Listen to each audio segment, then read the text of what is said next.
वटी रे साजन तैयार थावा जाए, ये तो शेरवानी फिर से नीचे धोतियू। तो दोस्तों आखिर पूरे 5 साल बाद कांग्रेस के खेमे में एक बड़ी जीत आई है। अच्छे से जश्न मनाने का मौका आखिरकार कांग्रेस के खेमे में आ ही गया और इसका पूरा इस्तेमाल कांग्रेस वाले जबरदस्त तरीके से कर रहे हैं। आप लोग रोना बंद कीजिए, मेरे तक आवाज आ रही है। और वहां दूसरी तरफ भाजपा और मोदी जी सदमे में है कि आखिर ये गोदी मीडिया ने कर क्या दिया। जो जिम्मेदारी इन्हें दी गई थी उसको ये निभा क्यों नहीं पाए। अबे किस बात का 2 लाख रुपया महीना 3 लाख रुपया महीना तुम्हारे ऊपर खर्च होता, हरामखोर कुत्ता, बेशरम हो, दोगला हो, कुत्ते हो, हरामखोर। अब साउथ में हिंदी चैनल कौन ही देख रहा होगा। बात तो सही है। तो दोस्तों वीडियो को अंत तक जरूर देखें और चैनल को सब्सक्राइब जरूर कर लें। करो ना भाई, क्यों नहीं कर रहे। तो दोस्तों कम से कम इस बार कर्नाटका में धर्म का मुद्दा नहीं चला। इस बार कर्नाटका की जनता 40% सरकारा वाले मुद्दे पर डटी रही, जैसा कि कर्नाटका के इलेक्शन रिजल्ट्स हमें बता रहे हैं। और इस बार ये भी हमें मानना पड़ेगा कि कांग्रेस ने अनलाइक गुजरात कर्नाटका इलेक्शन को काफी एग्रेसिव और सूझबूझ से लड़ा। धर्म बजरंग बली आचार का विषय होता है, धर्म विचार का विषय होता है, उसको प्रचार का विषय बनाकर जिस तरह से प्रधानमंत्री ने इस बार कर्नाटक में कोशिश की, मुझे बड़ी खुशी हो रही है। और इस देश पर भरोसा और ज्यादा बढ़ जाता है जब इस तरह के प्रचार को देश ठुकराता है। दूसरी तरफ बीजेपी के पास कर्नाटका में कोई भी स्थानीय ऐसा नेता नहीं था जिसके पीछे कर्नाटका की जनता खड़ी हो, जैसे कि कांग्रेस में डीके शिव कुमार और सिद्धारमैया के पीछे कर्नाटका की जनता कहीं ना कहीं दिख रही थी। सर अभी हम कुछ नहीं बता सकते हैं आपको, हम डिस्प्रेशन में अभी हैं। कोची में है? डिस्प्रेशन में है सर अभी कुछ नहीं बताइए। नहीं, कुछ नहीं बताएंगे अभी, डिस्प्रेशन में है जी। ये 10-15 दिन के बाद आइए, हम आपको सब बता देंगे। यहाँ पर भी सभी जगह की तरह सिर्फ मोदी जी के ही चेहरे पर भाजपा चुनाव जीतना चाह रही थी और धर्म के मुद्दों पर। जब पोलिंग बूथ में बटन दबाओ ना, तब जय बजरंग बली बोल करके सजा दे देना इनको। पक्का दोगे ना? नहीं। लेकिन कांग्रेस ने भी जो वहां के लोकल मुद्दे थे, जमीनी मुद्दे, लोगों से जुड़े हुए, बेरोजगारी, महंगाई, 40% कट वाला मुद्दा, उसको छोड़ा नहीं। फिर चाहे बजरंग बली की बात होती रहे या फिर बजरंग दल की। बजरंग बली की तुलना बजरंग दल से करना, ये इससे बड़ा अपमान मैं करोड़ों भक्तों का नहीं मान। इससे बड़ा हो ही नहीं सकता अपमान जो प्रधानमंत्री ने खुद किया, और उसका जवाब मिला उन्हें। मैं पूरी उम्मीद करता हूं कि प्रधानमंत्री को आज पश्चाताप हो रहा होगा जिस तरह के मुद्दे उन्होंने वहां उठाए। बजरंग बली का तो एक मुद्दा था, हर मुद्दे में, हर भाषण में कोई न कोई ऐसा वो एक सुर्रा जरूर छोड़ते थे जिससे कि कुछ विवाद पैदा हो। बीजेपी के अंदर किस तरीके की भगदड़ और केओस था, इस बात का अंदाजा आप इसी से लगा सकते हैं कि भाजपा के 47 नेताओं ने पार्टी तक छोड़ दी। मास्टर हम तो गए, मास्टर हम तो गए। और कर्नाटका इलेक्शन से भाजपा को यह समझना होगा कि हर चुनाव आप सिर्फ मोदी जी के चेहरे पर और धर्म के मुद्दे पर नहीं जीत सकते। आपको कहीं ना कहीं लोकल लीडरशिप और वहां के लोकल मुद्दों को बढ़ावा देना ही होगा।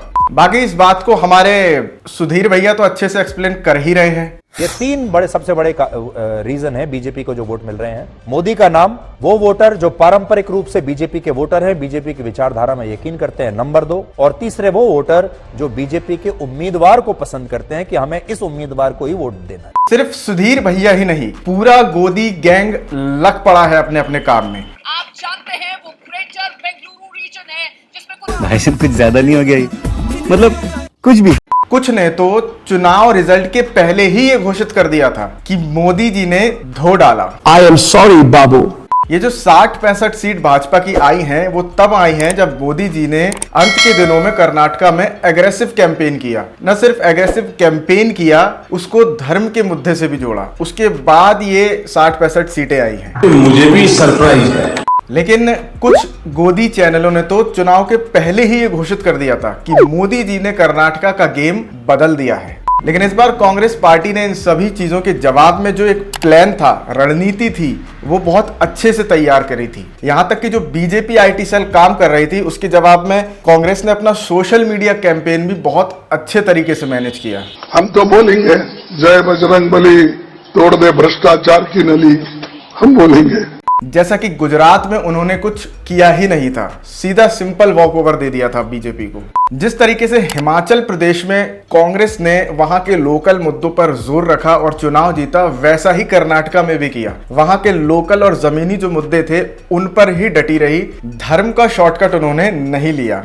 अब बीजेपी आईटी सेल की बात हो ही रही है तो अमित मालवीय की बात क्यों नहीं होगी? मतलब इतना फ्रस्ट्रेटेड आदमी कभी नहीं देखा। But for you to suggest that there were issues like hijab and halal and others that were responsible for it is your propaganda. Congress तो लगातार चुनाव हार रही है, न जाने कितने चुनाव भाजपा ने कांग्रेस को हरा दिए, लेकिन कांग्रेस में इतना फ्रस्ट्रेट आज तक कोई नहीं दिखा जो ये एक चुनाव हारने के बाद हो गया है। You should focus on writing your third book on how the BJP wins 2024. Good. At least you're promoting my book on air. I'm glad. Amit Malia, why are you so angry? You know, the other day I wrote a blog which said the Congress is leading in Karnataka. No less than B.L. Santosh, and you attacked me. I'm amazed. Don't give me so much importance, sir. I'm a simple man. Smile. Why don't you smile? I can send some Mysore Pak for you. We don't. I've got some Mysore think Pak. you are of no use. You are a propagandist. You should retire. You are 58. You should go. चुप कर बे कुत्ते। और जहां सारे channel Congress को आगे बता रहे थे रुझानों में भी, मतलब टॉनिक गर्ल का चैनल तो अलग ही गंगा बहा रहा था। 8 पर बीजेपी, 100 पर कांग्रेस, बजरंग बली का आशीर्वाद इस वक्त। बिल्कुल बड़ी खबर, बीजेपी 110 पर पहुंच गई है, यानी बीजेपी यहाँ 113, मैजिकल 114, बीजेपी आगे निकली, 115 हुआ बीजेपी और बहुमत। अरे मुझे चक्कर आने लग गया अब। और कांग्रेस को रुझानों में स्पष्ट बहुमत मिलने के बाद भी बागड़ बिल्ला इस बात पर यकीन करने के लिए तैयार ही नहीं था कि कांग्रेस को स्पष्ट बहुमत मिल रहा है और भाजपा पिछड़ रही है।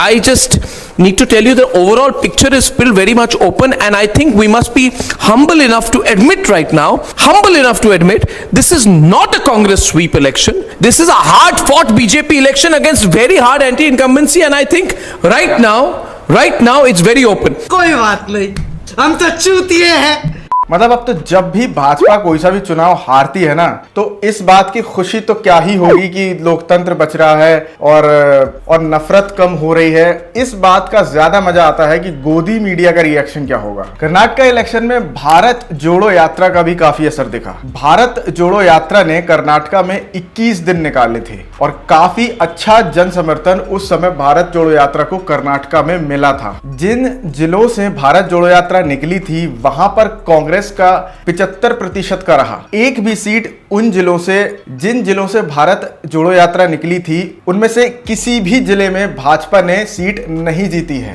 कांग्रेस ने जीती है और कुछ 4-5 सीटें जेडीएस ने जीती हैं। यहां तक कि तेजस्वी सूर्या के बेंगलोर में भी कांग्रेस का अच्छा प्रदर्शन रहा।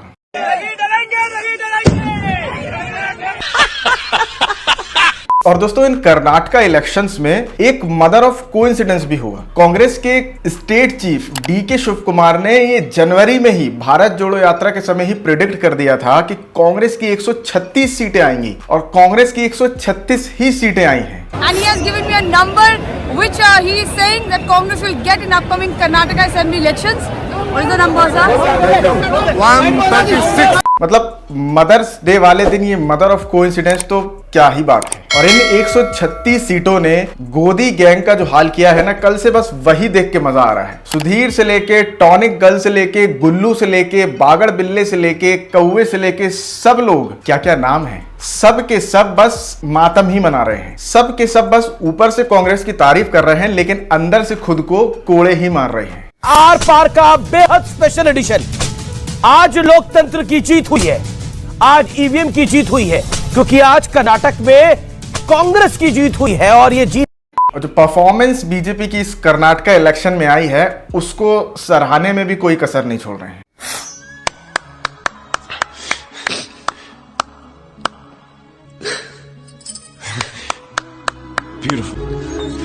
लेकिन कर्नाटका से हटके अगर हम बात करें तो उत्तर प्रदेश में भारतीय जनता पार्टी का जो वोट बैंक है, जो जादू है, वो अभी भी कायम है, ठीक ठाक ढंग से कायम है। इतना ठीक ठाक ढंग से कायम है कि 17 की 17 मेयर की सीटें भाजपा ने जीत ली, एक भी दूसरी पार्टी नहीं जीत पाई। I'm not interested यार, मुझे सुनना ही नहीं है। लेकिन जो यूपी में नगर निकाय चुनाव थे उसमें एक और जबरदस्त एंट्री हुई है आम आदमी पार्टी की। आम आदमी पार्टी ने कई जगह अपने पार्षद जीते हैं, इसके अलावा नगर पंचायत में भी सीटें जीती हैं और पंजाब में भी जो एक लोकसभा सीट पर उपचुनाव था वहां पर भी आम आदमी पार्टी जीती। इसका मतलब यह है कि पंजाब में अभी भी पंजाब की जनता का भरोसा आम आदमी पार्टी पर बना हुआ है। तो अब ये सुशांत, नविका और उसके चैनल वाले और कितना रो रो के ड्रामा करेंगे। भावना तुम्हारा एक एक आंसू जो है ना बहुत कीमती है। मैं रोऊंगी नहीं, मैं मुस्कुराऊंगी, मैं खुश होंगी। मैं सबसे कह रही हूँ यहाँ पे हंसो, कोई रोएगा नहीं, कोई नेगेटिविटी नहीं चाहिए लाइफ में। तो अभी आम आदमी पार्टी के भी थोड़े अच्छे दिन चल रहे हैं। अभी सुप्रीम कोर्ट ने उन्हें दिल्ली की कमान सौंपी थी कि अब उत्तर प्रदेश की राजनीति में उन्होंने एंट्री की। जैसे गुजरात में जीती नगर निगम चुनाव जीत के और पंजाब में उपचुनाव भी जीता, तो अब लोकसभा के अंदर भी आम आदमी पार्टी का एक सांसद होगा। एक ऐसे गगन के तले। तो भैया उन सभी प्रत्याशियों को, उन सभी पार्टियों को हमारी तरफ से मुबारकबाद, जो जीते हैं, जो नहीं जीते हैं उनको सांत्वना, कभी तो जीतेंगे ही। जैसे ये भाई साहब जो 15 साल से पार्षद बनने की कोशिश कर रहे थे और जब इस बार जीते तो इनका रोना ही लीक कर गया। परेशान हो, पानी पियो, पानी पियो, पानी पियो। ये क्या है?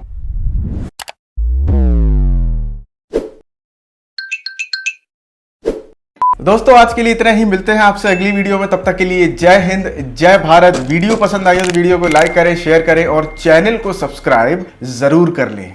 देखिए एक तो बेसिक ट्रिक है, एक तो लाइक और शेयर ठोक दीजिए, महाकाल का लाइक और शेयर ठोक दीजिए। पूरा साल मेहनत करता हूं आपके लिए बेटा, ऐसा नहीं चलेगा, ऐसा नहीं चलेगा।